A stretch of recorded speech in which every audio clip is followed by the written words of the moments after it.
You could have made this record apparently thanks to someone you met, thanks to Malcolm Byrne. It's true. So yes. can you tell us more Yeah. about that?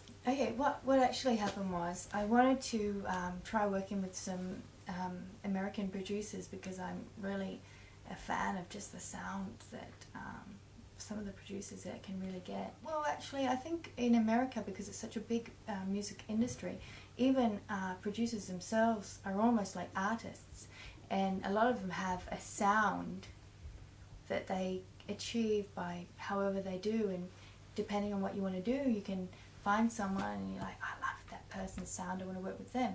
So I ended up talking to a couple of people, but when I spoke to Malcolm on the phone, at that stage, my first album was more produced sounding, and I'd been touring a lot, obviously, with Trigger, and he said to me, look, I like to record all of my stuff live with a band in the room. You set up, you play your songs, I record them, and that's the recordings. And I know it sounds like a normal thing to everybody else, but that's actually almost a novel concept in recording these days, because a lot of times these days people, you know, do it all separately and piece it together, and you can get some really great results doing it that way, but I wanted to have a real sounding thing, so that appealed to me.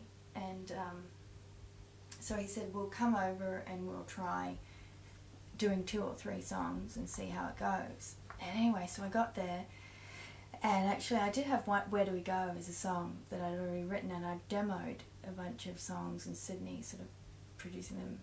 And so we started off with that kind of a thing. And when I was there, he's got this amazing house and studio with pianos and all these instruments, and I just went mad writing, and I kind of wrote, and he'd press record, and sort of after a few days we had half a record, and I convinced him to finish an album for me, even though we hadn't really sorted out record deals, budgets or anything. So we recorded the whole album, and then after that was when I ended up getting signed to a new label and stuff. Yeah. All right. It's cool. I was lucky.